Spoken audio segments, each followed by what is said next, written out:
और अब खबरों में आगे बढ़ते हैं। सीएम योगी आदित्यनाथ आज प्रयागराज के दौरे पर हैं और सीएम योगी थोड़ी देर में सर्किट हाउस में अधिकारियों और जनप्रतिनिधियों के साथ समीक्षा बैठक करेंगे।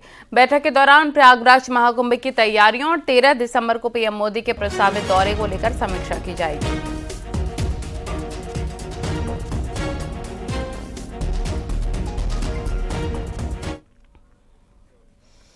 और वाराणसी में स्वरवेद मंदिर पहुंचे सीएम योगी ने शताब्दी समारोह में शिरकत की है। उन्होंने कहा, संत कभी हाथ पर हाथ रखे बैठ नहीं रहता और संत के लिए हमेशा राष्ट्र प्रथम होता है। हमारा राष्ट्र सुरक्षित है तो धर्म सुरक्षित है, धर्म सुरक्षित है तो हम।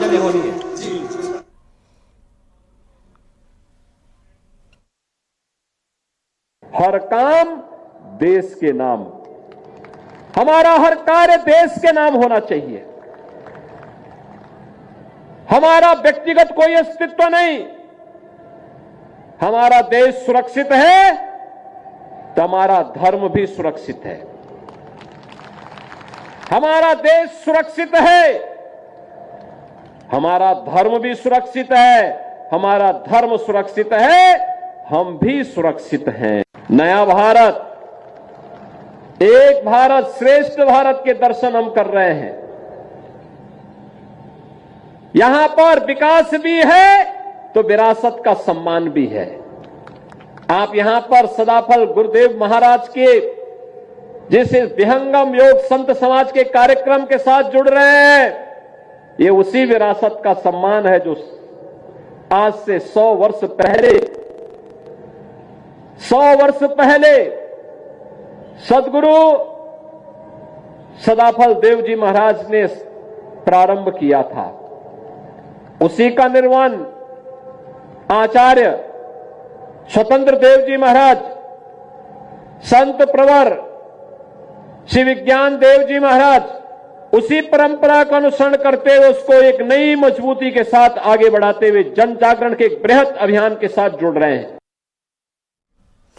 और संभल की घटना पर एसपी सांसद अवधेश प्रसाद ने एक बार फिर से सरकार और पुलिस प्रशासन पर सवाल उठा दिए हैं। उन्होंने ये भी बताया कि एसपी डेलीगेशन को भेजा गया था और दिल्ली में अखिलेश यादव ने संसद में आवाज भी उठाई थी।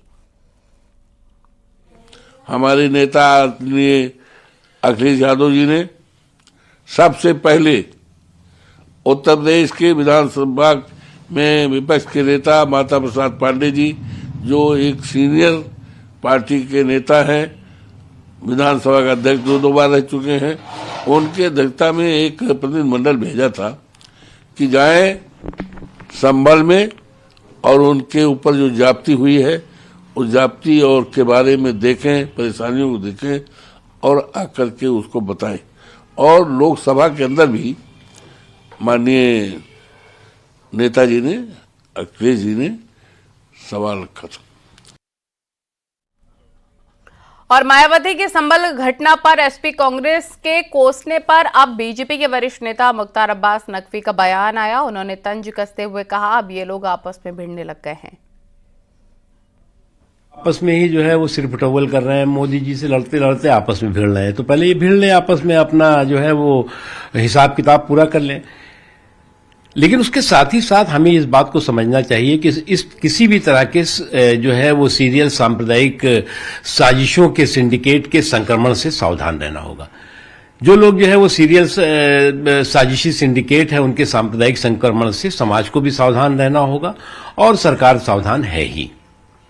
सर, लेकिन संभल के मामले पे ही जब मुख्यमंत्री योगी आदित्यनाथ का बयान है, उसको अखिलेश यादव ने उनके डीएनए पे सवाल खड़ा कर दिया। अबू आजमी भी कह रहे हैं कि ये तो लगातार तोड़ने का काम कर रहे हैं, बांग्लादेश में वही हो रहा है, इनका डीएनए एक है। ऐसा है कि डीएनए अगर योगी आदित्यनाथ जी का देखना है तो दंगाइयों की कुटाई देख लें, बलवाइयों की ठुकाई देख लें और उसके जरिए समाज के सौहार्द की भलाई देख लें। अब अगर दंगाइयों की कुटाई होगी, बलवाइयों की ठुकाई होगी तो चोट कहीं लगेगी, चीख जो है वो कहीं और से निकलेगी। तो आपको समझ लेना चाहिए कि कहां से डीएनए क्या है किसका। संभल हिंसा पर मायावती ने समाजवादी पार्टी और कांग्रेस पर निशाना साधा। उन्होंने आरोप लगाया कि एसपी और कांग्रेस मुस्लिम वोट को रिझाने में लगी है और इनका बाकी मुद्दों से कोई लेना देना नहीं। विपक्ष देश व यहाँ के जनहित के मुद्दे न उठाकर अपने राजनीतिक स्वार्थ में संभल में हुई हिंसा की आड़ में खासकर सपा व कांग्रेस पार्टी यहाँ मुस्लिम वोट को रिझाने में लगी है। बाकी मुद्दों से उनका कोई लेना देना नहीं है। इतना ही नहीं बल्कि ये पार्टियाँ मुस्लिम समाज को भी अर्थात तुर्क व नॉन तुर्क को भी वहाँ आपस में लड़ा रही हैं संभल में, जिससे मुस्लिम समाज को भी सतर्क रहना है। और बांग्लादेश मुद्दे पर मायावती का बयान आया। उन्होंने कहा बांग्लादेश में दलितों पर जुल्म हो रहा है। मायावती ने कहा कि बंटवारे के समय दलितों के साथ साजिश की गई। बांग्लादेश में हिंदू जो बड़ी संख्या में जुर्म जाति के वहाँ शिकार हो रहे हैं, उसमें अधिकांश संख्या उन दलितों की है, उन वीकर सेक्शन के लोगों की है, कमज़ोर तबके के लोगों की है, खासकर दलितों की है, जिनकी भारत देश में बहुलता होते हुए भी बंटवारे में जबरन उनको बाबा साहब डॉक्टर भीमराव अंबेडकर को संविधान सभा में चुनकर भेजने की सजा के तौर पर पाकिस्तान को दे दिया गया था। इस प्रकार बाबा साहब डॉक्टर भीमराव अंबेडकर संविधान सभा में बंगाल के जिस जैसोर खुलना क्षेत्र से चुनकर आए, तो उसे हिंदू बाहुल्य क्षेत्र होने के बावजूद भी षड्यंत्र के तहत पहले पाकिस्तान के हवाले कर दिया, जो अब बांग्लादेश में है। वो क्षेत्र अब बांग्लादेश में है, और जिस क्षेत्र को पहले पाकिस्तान के हवाले कर दिया था, जो अब बांग्लादेश में है, तो हिंदुओं में भी अधिकांश संख्या वहाँ वीकर सेक्शन की थी।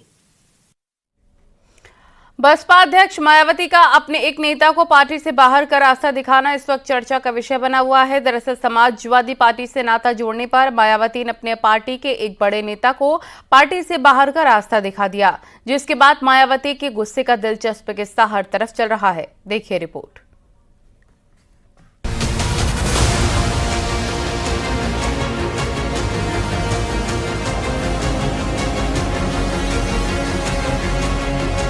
अमूमन राजनीति में ऐसा होता नहीं है जैसा यूपी में बहन मायावती ने किया है। राजनीतिक रिश्ते बेशक खराब हों, लेकिन आपसी रिश्ते खराब होते नहीं। कई मंचों पर ऐसा देखने को मिलता है, लेकिन मायावती ने अपने पार्टी के एक नेता के खिलाफ जो एक्शन लिया है, उसकी कहानी बड़ी ही दिलचस्प है। दरअसल दर्जा प्राप्त राज्य मंत्री रह चुके सुरेंद्र सागर को मायावती ने इसलिए पार्टी से बाहर निकाल दिया क्योंकि उन्होंने सपा विधायक की बेटी से अपने बेटे की शादी करवा दी। उससे भी बड़ी बात यह है कि मायावती सुरेंद्र सागर से नाराज नहीं थी, उनके समधी से पुरानी अदावत थी। यानी मायावती को सुरेंद्र सागर के सपाई समधी त्रिभुवन दत्त रास नहीं आए। त्रिभुवन दत्त तो पार्टी में है नहीं, तो सुरेंद्र सागर पर ही खुन्नस निकाल दिया और पार्टी से बाहर का रास्ता दिखा दिया। ये शादी समारोह ऐसे वो होते हैं, कार्यक्रम में पार्टी नहीं देखी जाती है। बहन जी के मना करने के बाद भी ये लोग रिसेप्शन में शामिल हुए हैं, इनके खिलाफ कार्रवाई होना चाहिए। तो बहन जी ने इसका संज्ञान लेकर ये कार्रवाई की। दरअसल अंबेडकर नगर वाले सपा विधायक त्रिभुवन दत्त कभी मायावती के साथ हुआ करते थे, लेकिन वो मायावती का साथ छोड़कर समाजवादी पार्टी में शामिल हो गए, जिस वजह से मायावती उनसे नाराज चल रही थी। और इसी बीच सुरेंद्र सागर ने उनकी बेटी से रिश्ता जोड़ लिया। सुरेंद्र सागर का कहना है कि 27 नवंबर को शादी थी और 3 दिसंबर को रिसेप्शन का कार्यक्रम था। इसके लिए पार्टी के नेताओं के साथ ही बहन जी को भी कार्ड भेजा गया था। इस शादी में सपा के राष्ट्रीय अध्यक्ष अखिलेश यादव ने भी शिरकत की थी।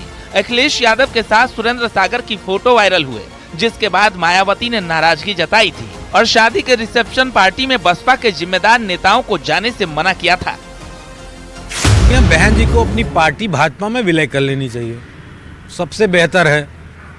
उनको कहीं ना कहीं का राज्यपाल बना देगी बीजेपी। अगर इतना सौहार्दपूर्ण अगर उनको वातावरण नहीं समझ में आता तो ये क्यों करते हैं? अरे ये तो शादी विवाह की बात है, कोई भी व्यक्ति कहीं भी शादी कर सकता है। किसी दल में तमाम सारे दल के नेता हैं। ऐसा पहली बार नहीं है जब दूसरी पार्टी से रिश्ता जोड़ने की वजह से यूं मायावती ने अपने किसी नेता पर कार्रवाई की हो। इससे पहले मुनकाद अली के बेटे की शादी में शामिल होने के चलते नवंबर में ही 3 नेताओं को बहन जी ने पार्टी से बाहर कर दिया था। दरअसल बसपा प्रभारी मुनकाद अली और पूर्व सांसद कादिर राणा दोनों समधी हैं। मुनकाद अली की बेटी सुम्बुल राणा कादिर राणा की बहू है, जो समाजवादी पार्टी से मीरापुर से चुनाव लड़ी थी। सवाल इसलिए उठ रहे हैं कि चुनाव दर चुनाव खिसकते जनाधार से चिंतित मायावती एक और बसपा के पुराने नेताओं की घर वापसी करवाने की बात कह रही हैं, लेकिन दूसरी ओर अपने नेताओं को ही पार्टी से निकाल रही हैं। पहले हम लोगों ने देखा था मुनकाद अली जी के यहाँ भी जो उनके नेता रहे हैं, उनके यहाँ शादी में कुछ लोग चले गए थे तो उनको भी उन्होंने पार्टी से निकाल दिया है। तो ऐसा तो पहली बार हो रहा है और ये बड़ा आश्चर्यजनक है। और इससे पता चलता है कि मायावती जी समाज के रीति रिवाजों को नहीं समझती हैं और यही पतन की वजह भी है उनकी सियासत की। अमूमन मायावती पार्टी विरोधी गतिविधियों और अनुशासन तोड़ने पर एक्शन लेती है, लेकिन विरोधी एमएलए के घर रिश्तेदारी पर कार्रवाई करना कई सवाल खड़े करती है, क्योंकि जिस सुरेंद्र सागर को मायावती ने पार्टी से बाहर का रास्ता दिखाया है वो पूर्व दर्जा प्राप्त राज्य मंत्री रह चुके हैं। 5 बार रामपुर के बीएसपी जिलाध्यक्ष रहे हैं और 2022 में मिलक विधानसभा से चुनाव भी लड़े थे। और यही वजह है कि सियासी गलियों में मायावती के इस फैसले की किरकिरी हो रही है। Bureau report, news 18। महाराष्ट्र में तीसरी बार सीएम पद की शपथ लेने के बाद सीएम देवेंद्र फडणवीस के साथ न्यूज़ 18 के मैनेजिंग एडिटर हमेश देवगन ने खास बातचीत की। देवेंद्र फडणवीस ने कहा, ये चुनाव धर्म युद्ध का था, वोट जिहाद के खिलाफ। ये नारा डिफाइनिंग मूवमेंट था जीत का। और आपको लगता है जैसा वोट जिहाद का बार बार आप नाम लेते थे, आप अपने कार्यक्रमों अपने रेडियो में कहते थे, वोट जिहाद इस बार नहीं चला, दूसरी तरफ से पोलराइजेशन हुआ है, हिंदू पोलराइजेशन हुआ है। देखिए, मैं ऐसा कहता हूं ये हिंदू पोलराइजेशन नहीं है, काउंटर पोलराइजेशन है। हमने पोलराइज नहीं किया। आपने कहा था चुनाव प्रचार में कि वोट जिहाद के खिलाफ धर्म युद्ध होना चाहिए। यस, ये काउंटर पोलराइजेशन है। अगर कोई वोट जिहाद की बात नहीं करता तो हम धर्म युद्ध की बात नहीं करते। ये काउंटर पोलराइजेशन है। जिस प्रकार से उलेमाओं की 17 मांगों के ऊपर अपने घुटने कांग्रेस, शरद पवार जी की पार्टी और उद्धव ठाकरे जी की पार्टी ने टेके, और किस प्रकार की मांगे, ऐसी मांग हो सकती है कि 2012 से 2024 तक महाराष्ट्र में जितने दंगे हुए, उन दंगों में जितने मुस्लिम आरोपी हैं उनके सबके आरोप वापस ले लो, और ये घुटने टेक कर कहते हैं हाँ हमको तो मंजूर है, हम तो ये कर लेंगे, और ऐसी 17 मांगे। तो इसके चलते लोगों में भावना बनी, और उसके बाद फिर सज्जाद नोमानी खुलेआम कहते कि वोटों का जिहाद करिए, एमवीओ को समर्थन दीजिए। जिहाद शब्द उन्होंने यूज किया, इसलिए मैंने कहा अगर आप जिहाद करोगे तो वोटों का धर्म युद्ध होगा, और वो हुआ, और लोग आए और लोगों ने जवाब दे दिया। यूपी में कांग्रेस ने अपने सभी कमेटियों को भंग कर दिया है। अब नए सिरे से समितियों का गठन किया जाएगा, जिसमें खासकर युवाओं पर फोकस करने की तैयारी है। हालांकि हाल ही के दिनों में यूपी में कांग्रेस संगठन का कोई मजबूत ढांचा नहीं दिखा है।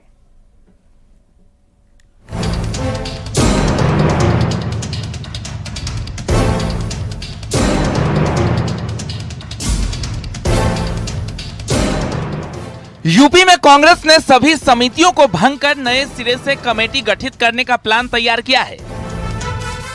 माना जा रहा है कि राहुल गांधी के एजेंडे के तहत इस बार टीम गठित होगी। राहुल गांधी सामाजिक न्याय और जातीय जनगणना का एजेंडा लेकर चल रहे हैं। इसी के चलते दलित, ओबीसी और पिछड़े वर्ग को उत्तर प्रदेश संगठन में जगह देने की रूपरेखा तैयार की गई है। हालांकि सभी कमेटी भंग हो चुकी है, लेकिन अजय राय प्रदेश अध्यक्ष बने रहेंगे। मैं निश्चित तौर से प्रस्ताव भेजने का मुख्य कारण ये था कि हमारे कार्यकर्ताओं की जो आवाज़, जो जनता की आवाज़ आज ये आ रही कि कांग्रेस को मजबूत करना है। आज देश के जो हालात हो चुके हैं, जो प्रदेश के हालात हैं, आज हर तरफ बेरोजगारी, महंगाई, किसानों की कोई बात नहीं करता। आज जो है फर्जी इनकाउंटर हो रहे हैं, फर्जी तरीके से लोगों को फंसाया जा रहा है, दंगे हो रहे हैं, इन सब का जवाब अगर है तो कांग्रेस है। कांग्रेस को मजबूत दिखना चाहते हैं। ये सब मद्देनजर देखते हुए कि एक नई टीम, नई पौध के साथ हम लोग काम करेंगे, ये निर्णय लिया गया और राष्ट्रीय नेतृत्व ने इसमें हमें जो निश्चित तौर से उनका जो फैसला आया है, हम निश्चित तौर से उनका स्वागत करते हैं, उनको धन्यवाद देते हैं। हाल के दिनों में यूपी संगठन का कोई मजबूत ढांचा नहीं दिखा है। यूपी में जमीनी स्तर पर लंबे अरसे के बाद 2019 में संगठन बना था, जिसे प्रियंका गांधी ने अपनी निगरानी में बनवाया था। लेकिन इन 5 सालों में कांग्रेस के 3 प्रदेश अध्यक्ष बदल गए। राज बब्बर, अजय लल्लू और बृजलाल खाबरी के बाद अब अजय राय अध्यक्ष बनाए गए।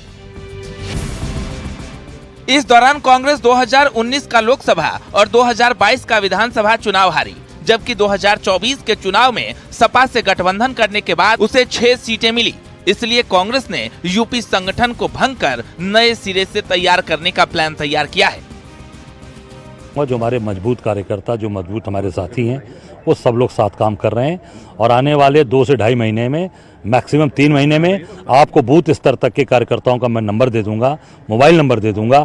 आप चाहेंगे तो सीधे उनसे नंबर मिलाकर किस बूथ पे काम करते हैं, किस जिले पे काम करते हैं, बूथ संख्या क्या है, उस पर वो काम करते हैं, वो आपको बता पाएंगे। हम लोग उस पर काम कर रहे हैं और दिन रात, अब ये आगे आने वाला समय हमारे लिए बहुत ही संघर्ष का और ये मजबूत का है, क्योंकि आम जनता का विश्वास हमारे ऊपर है। कांग्रेस कमेटी के भंग किए जाने की दूसरी सबसे बड़ी वजह मानी जा रही है कि संगठन में तमाम ऐसे नेता हैं जो एक्टिव मोड में काम नहीं कर रहे थे। कांग्रेस में पद को लेकर बैठे हुए थे और कुछ जगह नेता पार्टी भी छोड़ चुके हैं। इस तरह कई जिलों में जिला अध्यक्ष ही नहीं है।